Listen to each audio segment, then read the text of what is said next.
sensei.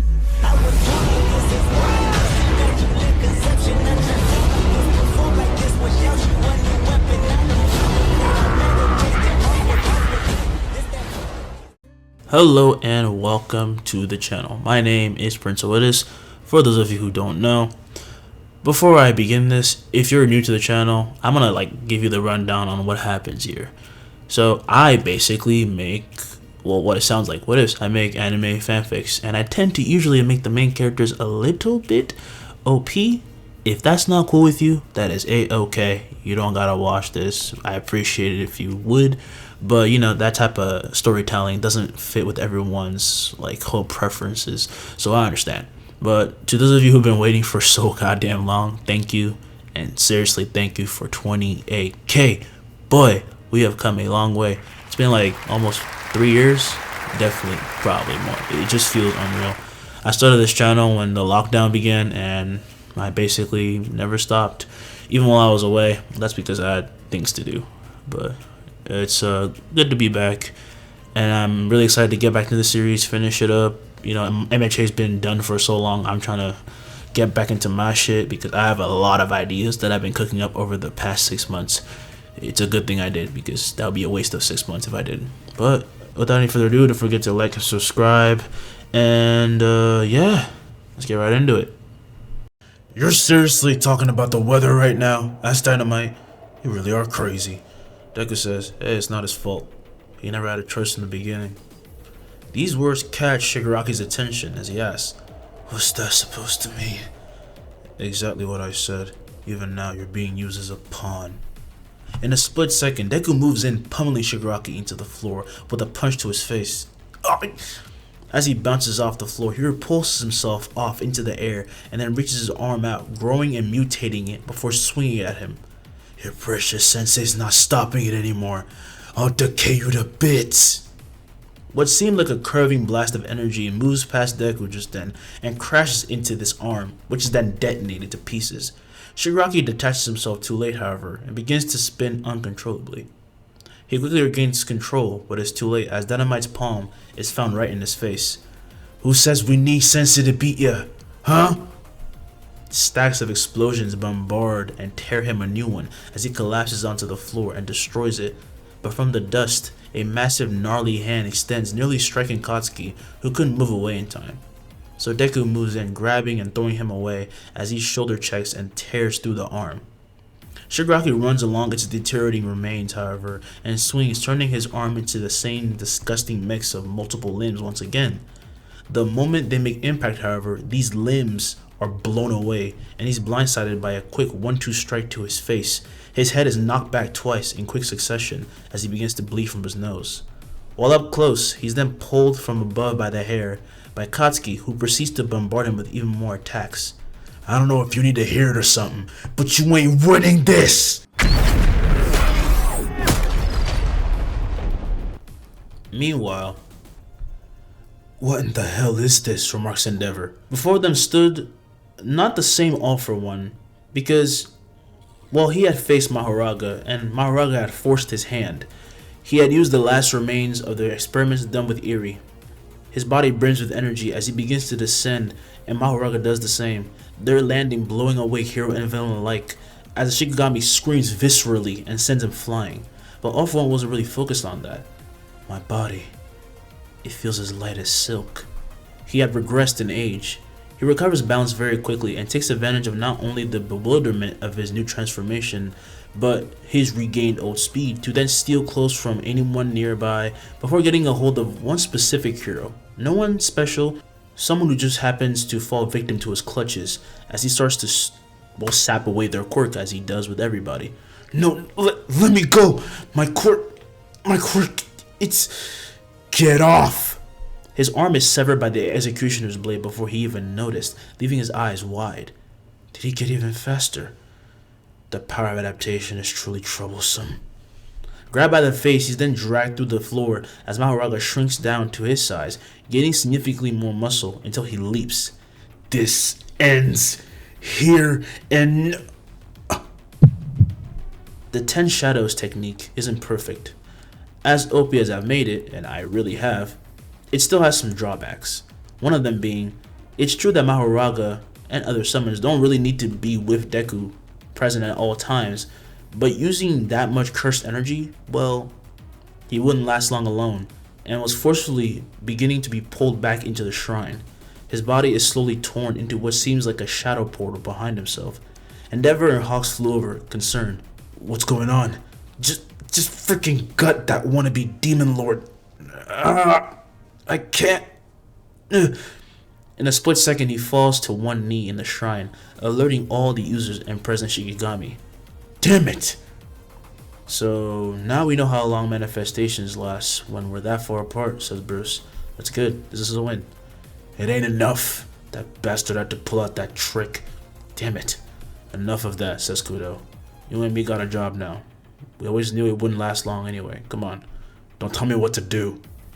With a swing, he tears a hole into the fabric of their space and leaps through, as does Kudo, before it closes behind, and everyone else wishes them luck.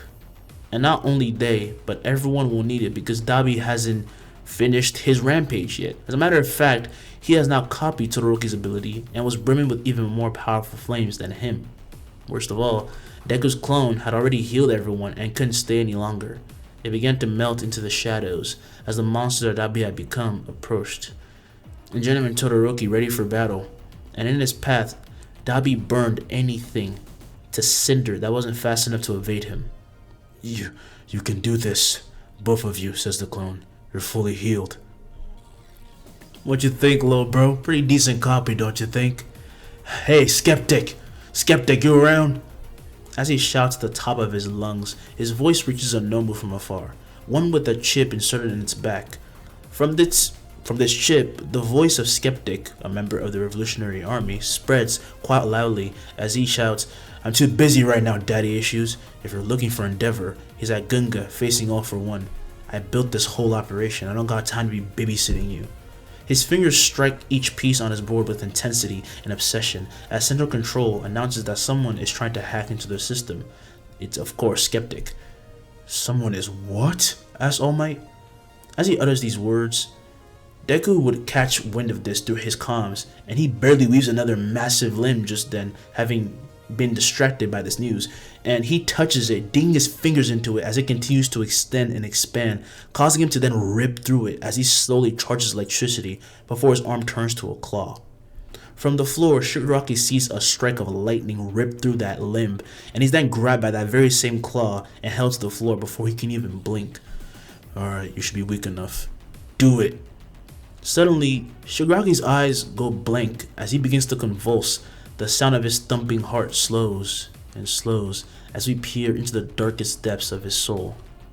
Embedded in all that hate and all that confusion, there still exists the remnant of Tomura which has yet to die. The remnant representing his innocence. This remnant manifests as a child held in a cocoon of hands, and Maharaga, along with Kudo, had just found it. So this is the true Tomura Shigaraki, says Kudo. On the outside, Shigaraki had become immobile and is restrained to the floor by black whip chains. Dynamite lands behind Deku, with this transformation coming undone as Morning Tiger returns to Deku's shadow. Sorry, Madoka's effect is running out, says Deku. It's fine. It's all up to my stamina now. I got plenty.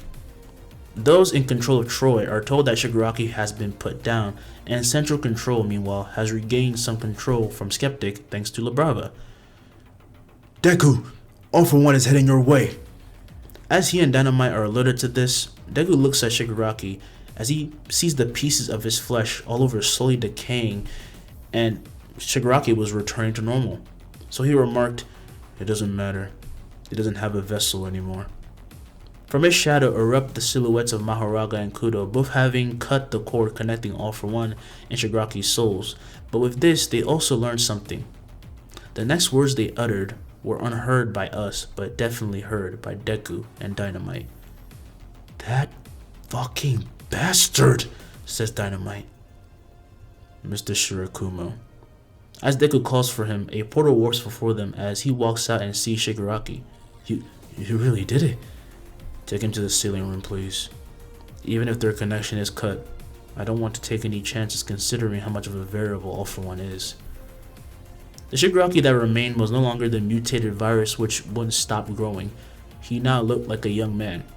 Even a few strands of his hair had returned to normal color, and like that, he's brought to the sealing room. Obviously, this is all being broadcasted, thus raising the morale of all Japanese and worldwide citizens. The business course students and reporters are doing what they can to document all of this, even at the risk of their own lives. Yes! Let's go! They finally stopped him. Oh my god, that was nerve-wracking. How are these kids moving like that? A sense of relief washes over everyone. However, because it is her son, Inko had her hands bound together, unable to let go. She was shaking, and that's when her skirt was tugged on. Looking down, she saw Koda and Eri. While they were crying as well, and could barely even put a sentence together, she could tell they meant to comfort her. He's gonna be okay, yeah. He's gonna be okay. At Gunga, however, AllForOne had just used one of his last options. Now, with his body regressed and all, and returning to his prime, he wasn't satisfied. Obviously, he does have an advantage now, specifically because Maharaga is gone, but the reason he's mad is because he can no longer feel Shigaraki's presence. Without having to even think about it, he immediately avoids a spider web, well, a hell spider, that's what the move is called, from Endeavor. He avoids it easily. As he's trying to get away, he's then pierced from all sides by feathers, but they're thrown aside. I forgot how well I can move, he thinks to himself. He increases speed and heads for Troy immediately. The heroes chase after him, but can do nothing since all his power is being focused on speed. Oh, no need to be so capricious, dear heroes. We'll be having more to deal with than just me. Currently, there are two bizarre variables in this entire war, and AllForOne has taken them into consideration. He couldn't just have them separated for long. Each of these two variables would begin to uncontrollably throw up black sludge, which then swallowed them whole and spewed them back out onto the lands of Gunga Mountain, that being Himika Toga and Dabi. They arrived, and with it came an infinite sad man's parade and a scorching field of blue flames. "You look a bit different," remarks Dabi. Toga exclaims, "Just shut up and kill them already." He could not agree more, and so they begin to slaughter. Tokoyami remarks, "I thought we finally put a dent in him." "Central Control, AllForOne has fled the scene. Requesting backup on scene. Himika Toga and Dabi just arrived at Gunga Mountain." This comes as a massive problem, but they anticipated for this because this very quirk is how they escaped them last time. But now it's been confirmed that AllForOne can teleport whenever he wants, wherever he wants, but it has to be someone he knows. So people like Dabi and Toga to himself, or he to someone else that he knows. At least that's what they assume and speculate. But that's not a huge factor, because the Phantom Thief would arrive falling from the skies holding a massive shit-eating grin. "You don't know just how amazing this feels. I brought some guests, villains." Along with them dropped the top 3 Shiketsu students and many other heroes, including Mount Lady, Todoroki, Ingenuum, and the Sidekickers, and Gigantomachia. Shinso was able to brainwash him, and along with that, and Tokoyami using his full power, Toga is left overwhelmed, allowing Uravity to tackle her through her many clones to the floor for a tumble and talk. "Listen to me! I'm done talking." Meanwhile, Endeavor is told to take Dabi far away as possible. Todoroki chases after him on a trail of ice and frost, shouting that things don't have to be this way. "We're here now. Just stop and listen." Endeavor, having gained enough distance, would push Dabi back and then finally regain some footing, readying himself as he holds his arms out. Suddenly, Dabi explodes with a wave of heat so scorching it felt like Endeavor's heart would stop there and then if he lost concentration for even a second. From those flames, Dabi's fist would unveil, checking him to the floor. As he falls and rolls, he avoids a stomp just then, and it melts and combusts, causing a massive explosion. An explosion which is then flash frozen. A massive iceberg rises through the trees and can also be seen from afar, only for it to shatter as Dabi's flames grow and grow, while the father and son would then suddenly grab a hold of him, trying to contain his output. Central Control understands, however, that if he cannot be stopped, Dabi will take out part of the forest and then some of the nearby blocks behind the mountains located in Jaku. That's how much thermal energy he holds currently. Dabi is a literal nuke right now. damn it, yells Tsukauchi. Rebuilding all that is gonna cost so much, and they're gonna dump it all on us. Lababa would say to stop whining. At least we have a barrier over the area. Don't be so dramatic. You think Midoriya would let the shelter holding Todoroki's family be left vulnerable, says Toshinori. Of course not. We accounted for this. Now, if they accounted for this, what's about to happen soon is going to be pretty funny, because we all know what happens. If you don't, I'm about to spoil your ass. In Genuine, meanwhile, changes towards Gunga at unprecedented speeds, matching even the likes of Deku damn near, allowing him to propel himself from building to building. Todoroki, hang in there, thinks Ingenium. While he sprints away, Deku would suddenly walk out of a portal along with Dynamite atop a building directly facing Gunga Mountain from Jaku City. This allows them to see the explosion waiting to happen that is being struggled to be contained. I see what's really bringing it, huh? Deku passes a glance at him and looks back forward. I try to keep up. Who the hell do you think you're talking to? As he begins to give off a glow, his grin would grow and grow as he leaps, heading towards AllForOne, who was heading for them, who by this point have regressed to their age. He was now a teenager. And if there's one thing that makes this worse, it's that, like teenagers, controlling myself is becoming far harder than you could ever imagine. Dynamite slaps him with a massive explosion, only for it to be reflected back at him, sending him flying back. Since when could he do that? Deku, upon seeing this, would breathe in and ready himself as Dynamite regains control and takes flight, trying to catch his breath.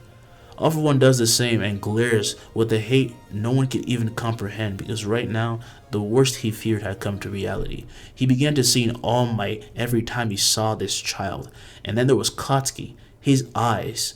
Something about them just reminded him of that one day. Deku moves in, striking his foot into the villain's chest, knocking him back. Why didn't my reflect quirk activate? Deku would swing and throw out a black whip that wraps around his neck, and he pulls him in, and then he cocks back his fist. With seemingly one swing, he smashes him into the floor. 10 delayed impacts hit him in all those seconds, however. It was like instantaneous. He didn't even get the chance to ready himself for that. And an electromagnetic blast would stunt Deku. However, his black whip stays attached as he grips on tight. He is not letting go. However, AllForOne doesn't care. He gathers a massive amount of energy in the form of a sphere before himself. Keep holding on then, I don't care anymore. That sphere, however, is then pierced from the right, just then, as Dynamite, after having done so, swerves back around and then slams his foot into his face, cracking his chin and throwing him to the sky. Deku releases the black whip as the explosion hero fires howitzer after howitzer impact. Each blow tears into him, but is then reflected back, and so Bakugo has to dodge a few while firing more and more. While he keeps being knocked back though, Deku appears right before the Demon Lord. He got even faster. The side of his head would grow massive horns, 2 glimmering ones. Maximum technique. Slaughter. His fist strikes while he uses Madoka Deer and also infuses Gear Shift. As such, the impact of his hit was so massive that the sound from the impact was delayed. As Dynamite was swerving back around, he thought he was going crazy because Deku seemed to just be flying before the villain, unmoving, when suddenly he holds his ears in pain. He begins to fall because obviously he can't keep his explosions going anymore. He hears the sound of tearing flesh and cracking bones echo whilst being delayed and then continuing over and over. In just a few moments of him destroying and just beating up AllForOne, Deku was also nullifying all of his quirks, and he was hitting him with enough force to literally atomize his body. I just needed to charge up for a bit, just for a while. You must have thought killing you never crossed my mind. I've been waiting. Like I told Lady Nagant, to save my friends, I wouldn't mind becoming a villain. Those last words are etched into the heart of AllForOne, as he can literally say nothing but just see this kid who has foiled all his plans. He literally can't do anything about it. The remaining bits of him burn in the atmosphere, his flesh slowly getting vaporized, and none of his quirks are activating until his presence is gone. Inside the domain of One for All, from the 8th to the 1st user, each felt an indescribable feeling. Everything was finally over, and as if they had been waiting for this, their souls, their spirits began to dematerialize. What's happening? Asked Banjo. Don't tell me. Are we really? You can rest. They all turn and find Deku approaching.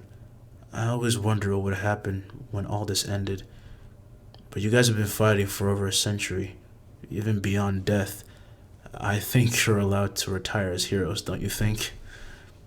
This would be the first time they saw the boy show such a happy expression.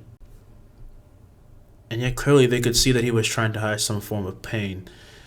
That's not really common for this version of Deku. He's usually controlled. Tomura would say, always remember, you're not alone, Izuku Midoriya. Even while we are gone, we'll be here.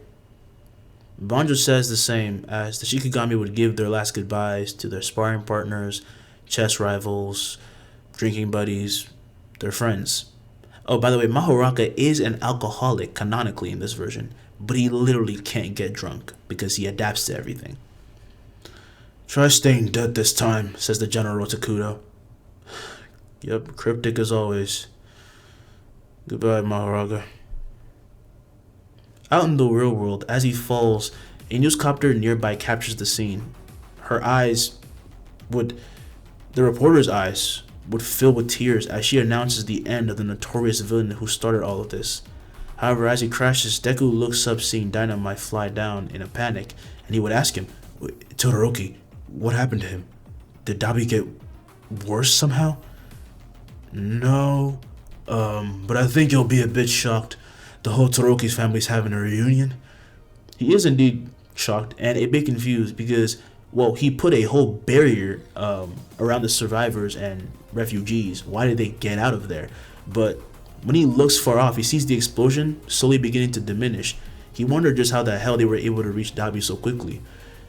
Honestly, they're a pretty crazy family. I wouldn't put it past them. They got it. Now, as for the family, yeah, it's not going well right now. Toya, please listen to me. A wave of ice encroaches whilst Rei Todoroki inches closer and closer. Todoroki and Enji clearly tell her to leave, but she feels that if she doesn't do this, I can never call myself your mother again. Mom? Mutters Dabi. I'm sorry, Toya, it's my fault too. You were just a little boy. You were never supposed to. Even Fuyumi and Natsuo. God, this family pisses me off. As Dabi utters these words, Rei looks back shocked to see that they are also here. Rei shouts to leave. Get out of here.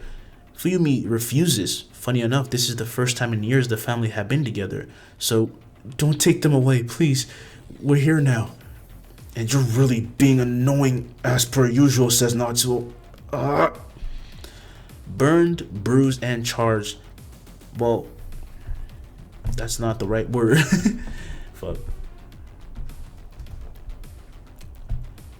Though burned, bruised, and charred, they don't take a single step back until they have the boy. Well, they have Dabi. Burned, charred, and bruised, they don't take a single step back until they have him in their embrace. I'm gonna do it. Everybody hold on. Great glacial Aegir. An explosion of frost encompasses all that expels in that instant, turning the forest to a frozen wasteland, leaving the reporters on scene at a loss for words. They almost got caught up in the attack, and they can't even see anything now. That is until it is all blown away by Midoriya as he crashes onto the scene. Nue's wings throw aside all the snow, and he looks about aimlessly until he sees the family. He runs over in a hurry. Todoroki. As he comes to a halt, he finds the strangest scene. Dabi laid on the floor, no more than a carcass and yet still conscious somehow, as he rambled, cursing Endeavor like he always had. But now, Endeavor was listening, as he should have when the boy was younger. But most importantly, NG apologized. Midoriya, said Shoto. If you need, don't you dare. You guys are done enough. It's okay. I'll help Uraraka. With a leap, he takes off into the sky, approaching the horde of many Twices. All heroes have been kept at bay and swept away, except for Pixie, Tiger, Suyu, Ida, and Uraraka. Oh yeah, Ida made it here by this point. My bad. And honestly, Ida wasted a lot of stamina just running over here, so he's being engulfed by this wave of clones. His hands reach out for help, and suddenly it is grabbed as he's then swung out and thrown to the sky. When he looks down, Midoriya! It's a Deku. Keep your head in the game, class president. He fires a black whip chain from his palm, which sticks onto the speedster before yanking him back as he begins to spin him whilst Ingenium fired his engines. Recipro burst! He crashes with a thunderous stomp, tearing through the army and returning it to nothing. But a wave continues to build, from which Toga peeks through at the top, seeing Deku from below, who shouts, "My name is Izuku Midoriya. I think we should continue the talk from earlier." Too late. Toga, currently as she stood, was the last true threat left. Every other villain had been dealt with. That includes the mutated spinner, courtesy of Shoji and Koda. I'm not going to cover that because if I'm being honest, that part of the arc was not nearly introduced correctly at all. I still like it, but I'm not covering that. And honestly, Toga didn't even know she was the last remaining member. She just wanted to destroy everything. And Deku, well, he couldn't exactly match up right now. He seems like an unflinching badass, but he used like most of his power. He's pretty tired. He stares down this immense wave that approaches him, and he clenches his fist. It doesn't need to be like this. None of this needs to happen. None of it. From what he saw, amongst these Twices were mixed in duplicates of other Liberation Vanguard members. Her quirk had evolved. She didn't even have that much of Twice's blood, only a vial, but it was enough to create a wave of villains. Just leave me alone! As the wave reaches him, Deku takes to the sky with Nue showing his form once again. However, from the wave, a massive blast of blue flames from multiple Dabis near him. Ryoiki Tenkai. The overwhelming aggression that Toga holds disappears, as does her wave of darkness. A sphere takes place in what used to be the Sadman's parade, and her army disappeared immediately. She crashes face first into the floor of the shrine and quickly gets up, looking around before looking forward. Deku was here, and so was Ravity. Ravity approaches. I just wanted to talk. I'm sorry for not listening to you. Toga attacks, wielding her blade, as Uraraka begins to masterfully dodge. I just wanted to stop you, but it never occurred to me how much pain you were going through. It doesn't matter. Heroes? Villains? That's the way it's always been. Her next swing would pierce into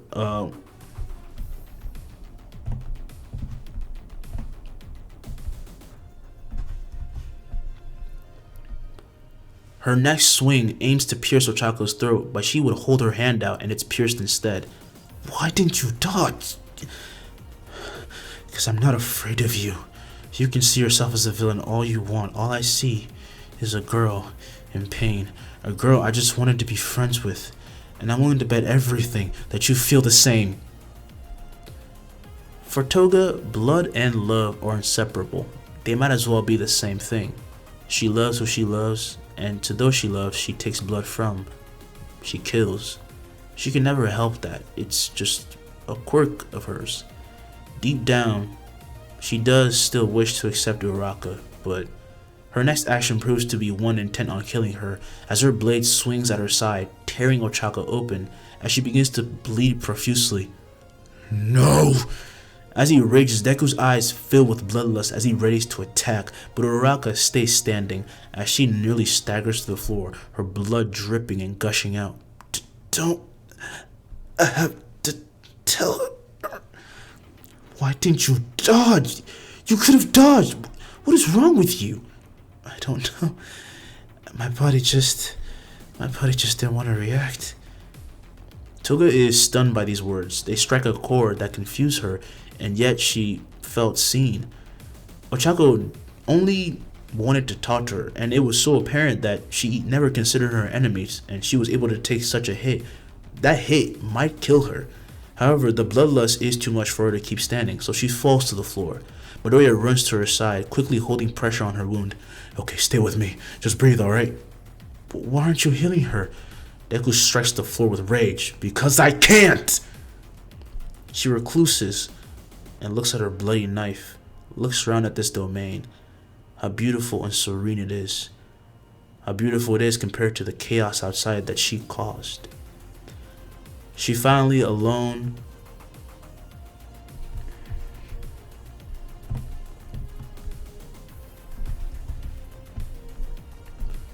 What's funny is she finally got what she wanted, and she was in a place with the three people she cares most about. Deku, Uraraka, and Twice, who lives within her through blood. But while his blood was slowly leaving her, Ochako still had a chance to stay in this world. Using her support item, Toga kneels down and sticks a syringe in her arm, and then in Uraraka's. Blood begins to flow into her from Toga, who was able to imitate her exact blood type by using her quirk. No, Toga, if you do this, you'll die, says Deku. As he says this, he rips off part of his costume to tie around the wound as tight as possible, making Ochako wince in pain. It's okay. Toga, do you hear me? You will die. We may have our differences, but... He freezes when he sees her look, well, this smile that Toga had on. She says, you really can't help yourself, can you? Midoriya doesn't understand the question. He may not like her, he may not understand her, but there's no way he wished for her to die. She's nothing like AllForOne. She's their age, she's just misunderstood, needs guidance. On the outside of the barrier, Ida and the other heroes stay posted outside ready for battle. Though exhausted and completely battered, with almost nothing left in the tank, the fight isn't over until it's over. They knew that. Suddenly the barrier began to disappear. They tense up. Ochako, Midoriya, please be okay, thinks Ida. From afar, the Todoroki family hopes for the same, and when all is cleared, only Midoriya, Ochako, and Toga remain, with both Toga and Ochako laid on the floor, Midoriya kneeling between them as they talked. The heroes run and gather around, with Ida asking if everything's okay. Ochako, you're bleeding. It's fine. Deku's gonna be taking a nap, by the way, but he's okay.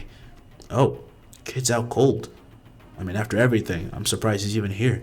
Did he just pass out? Standing like that? Ida kneels down and picks up Midoriya. He looks to the tube, connecting the two girls. I'm sorry it had to end this way, he said. Hey, Ochako? Yeah? Did you really mean it? While the barrier disappeared, Ochako told her words that she should have told her from the beginning.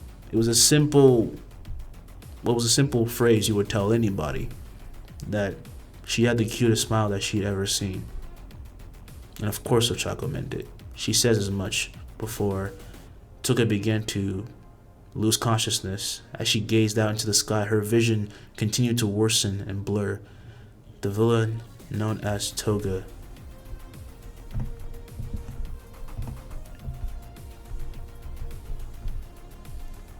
Himiko takes her last breath as rain begins to pour. The war comes to a close. Slowly, Midoriya blinks, opening his heavy eyes until he's blinded from his left by the sun and shields himself with his arm. He then looked to his right and saw Inko, out cold, heavy bags under her eyes. She's been crying, he thinks. He sighs to himself, thinking, maybe I should slow down. 2 weeks passed in a flash. Seeing the news from across the world, America sent as many heroes as they could, and Jakku started to be rebuilt, and any other places that had been abandoned during that whole break of villains from Tartarus, everything began to be rebuilt, and those who needed to be hospitalized had been for a while. Well, Midoriya didn't really like that idea, but this is what happened to him. Mom, do you think you're over-exaggerating just a bit? Shut up. Stay down. I come visit and I hear you're trying to help out people. You can't even use reverse curse technique. But I have me and her made an agreement. What? How? From the shadow underneath the sheets, a shard of shadow slowly expels, floating around like liquid and showing the small silhouette of Madoka Deer, who says, "Because you need to rest. Seriously, do you know how much stress you put on your body when you keep healing Katsuki like that, and then literally everyone else using clones?" "I'm not winning this, am I?" "No, you're not," says Inko. Madoka retreats, with him then sitting up, seeing Inko frantically cutting fruit. He chuckles. "The hell's so funny?" "I can't help it. It just doesn't feel real. I can go back to being normal now." "Oh, trust me, honey. You're the least normal person I know." Fair. June 11th. By the way, I'm not sure what the exact date is. All I said on the manga was that it was in June when this scene happened. Bear with me. Oh my god, it's him. It's Deku, right? He looks so cool. Isn't that Dynamite? The two walk towards UA, their names now known throughout the world for their battle and their abilities, which are so particular that people began to call them the Sun and Shadow duo. It's actually built a whole fandom, and because Katsuki is like the sun, loud and brash and flashy, and Deku, though just as flashy, is just quiet, calm, and doesn't like to talk much, it made them like, it made it a whole gimmick thing, as if they were on a reality show. Bakugo freaking hated it, and so did Deku. When they get to school, everyone attended their seniors' late graduation, and from then on, Mirio, Nejire, and Tamaki, they were all allowed to be heroes now. They were out of school, and the new year began with class 2A. I'm talking about, yeah. After all that bullshit they went through, they just became freaking juniors. That is some crazy ass shit. Anyway, typically you wouldn't get the same homeroom teacher twice in a row, but considering the circumstances, we're stuck together once again, says Aizawa. The class rejoices, breathing sighs of relief. Thank God, we couldn't manage school without you, Sensei. We don't want anyone else to be teaching us. Agreed, says Aizawa. I don't think any other teacher can handle you at this point. Oh, you love us. Come on, says Mina. The teacher simply scoffs as his students would chuckle, and they actually noticed that he had been far happier lately. This is obviously because Shirakumo has started to integrate back into society, so Yamada and he are helping him do so, and it's been helping the three heal from those old scars before that tragedy went down. Things are finally starting to go back to normal again. But that's where I'll be ending the video. I know, I'm sorry. But don't worry, the next part focuses expressly on how things have changed since the time skip and after everyone has grown up. So 8-year time skip into the future, we'll see the adult versions of our favorite young 1A, 2A students and see how they're doing, see what they've done with their lives, what aspirations they've reached, and what aspirations they're trying to get to.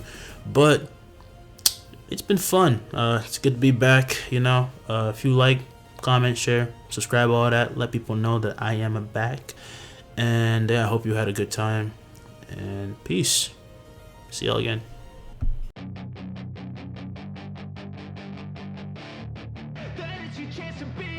Hey kid, don't ever let them get inside your head. They'll tell you what to do in life instead of everything you know that you could get. Don't let them guide your life towards regret. I'll fight for what I love with every breath. My past is filled with things I won't forget.